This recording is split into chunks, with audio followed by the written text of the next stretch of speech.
तो आइए अब हम आपको बताते हैं कि महाराष्ट्र में मुस्लिम आरक्षण की स्थिति क्या है और इसे कब से राज्य में लागू किया गया। किस किस पार्टी की सरकार ने मुस्लिम आरक्षण पर क्या किया, किसने मुस्लिम आरक्षण दिया और किसने मुस्लिम आरक्षण हटाया, ये पूरा सच जानना आपके लिए बहुत जरूरी है। 1989 में तत्कालीन प्रधानमंत्री वीपी सिंह ने मंडल आयोग की सिफारिशों को लागू करने का निर्णय लिया था और मंडल कमीशन के तहत 3743 जातियों को ओबीसी वर्ग में शामिल किया गया, जिसमें मुस्लिम समुदाय की भी कुछ जातियों को ओबीसी लिस्ट में रखा गया था। अब शुरू होती है महाराष्ट्र की कहानी यहां से। जब 1994 में शरद पवार महाराष्ट्र के मुख्यमंत्री थे तो उन्होंने मंडल आयोग की सिफारिशें महाराष्ट्र में लागू की। महाराष्ट्र में ओबीसी को 19% आरक्षण दिया गया। इसमें भी महाराष्ट्र में मुस्लिम समुदाय की कुछ जातियों को ओबीसी से आरक्षण मिला। महाराष्ट्र में कसाई, कुरैशी, कसाब, लोहार, मैदासी जैसी मुस्लिम जातियां जो हैं उन्हें ओबीसी कैटेगरी में रखा जाता है। लेकिन असली कहानी शुरू होती है 2009 में, जब कांग्रेस की राज्य सरकार ने मुस्लिम समुदाय के शैक्षिक, सामाजिक और आर्थिक पिछड़ेपन की समीक्षा के लिए महमूद उर रहमान कमेटी का गठन किया।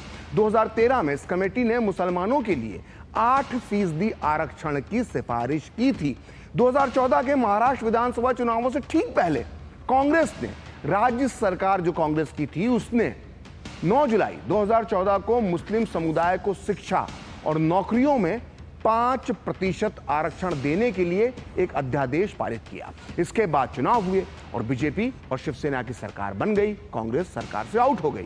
नई बीजेपी शिवसेना सरकार ने मुस्लिम आरक्षण के अध्यादेश को कानून में नहीं बदला, जिससे राज्य में मुसलमानों को जो शैक्षणिक आरक्षण जो था उनका वो ठंडे बस्ते में चला गया। तो ये तो बात हो गई महाराष्ट्र की, लेकिन मुस्लिम आरक्षण को लेकर देश के कई राज्यों में विवाद हो चुका है। कई बार देश की बड़ी अदालत ने भी आरक्षण पर रोक लगाई है। आइए जानते हैं पूरे देश में मुस्लिम आरक्षण का पूरा सच क्या है। केंद्रीय पिछड़ा वर्ग सूची में कुछ मुस्लिम जातियों को उन राज्यों में आरक्षण मिलता है जहां मंडल कमीशन यानी मंडल आयोग की सिफारिशें लागू हैं। महाराष्ट्र, कर्नाटक, आंध्र प्रदेश, गुजरात और राजस्थान में मुसलमानों को आरक्षण मिल रहा है। वहीं तमिलनाडु, उत्तर प्रदेश, बिहार, केरल और असम के मुसलमानों को भी ओबीसी के तहत आरक्षण दिया जा रहा है। लेकिन असली लड़ाई जो है वो ओबीसी कोटा में सब कोटा की है। अब उसकी हम बात कर लेते हैं। केरल में शिक्षा में 8% और नौकरियों में 10% सीटें मुस्लिम समुदाय के लिए आरक्षित है। इसमें कहीं ओबीसी का जिक्र नहीं है, सभी मुस्लिम ओबीसी ही माने जाते हैं, उनको आरक्षण केरल में मिलता है। अब आते हैं तमिलनाडु। तमिलनाडु में जितने भी मुसलमान हैं उनमें से 90% मुसलमान रिजर्व कैटेगरी में माने जाते हैं और मुस्लिम समुदाय जो 90% है वहाँ का, वो आरक्षण का उसे तमिलनाडु में लाभ मिलता है। जबकि बिहार में मुस्लिम समुदाय को पिछड़ा और अति पिछड़ा के रूप में वर्गीकृत करके आरक्षण दिया गया था। और आंध्र प्रदेश में, जहाँ सबसे ज़्यादा विवाद होता है, मुस्लिम समुदाय को 5% आरक्षण दिया गया था। लेकिन फिलहाल इस पर रोक लगी हुई है क्योंकि मामला अभी कोर्ट में चल रहा है। वहीं कर्नाटक में भी मुसलमानों को 4% आरक्षण दिया जाता था, लेकिन राज्य में जब बीजेपी की सरकार आई तो उसने इसे खत्म कर दिया। इसके बाद जब कांग्रेस सरकार आई तो उसने 4% मुस्लिम आरक्षण को फिर से लागू कर दिया, जिस पर फिलहाल कोर्ट ने रोक लगा रखी है। और आंध्र प्रदेश में ओबीसी आरक्षण में मुस्लिम रिजर्वेशन का कोटा 7 से 10% तक है।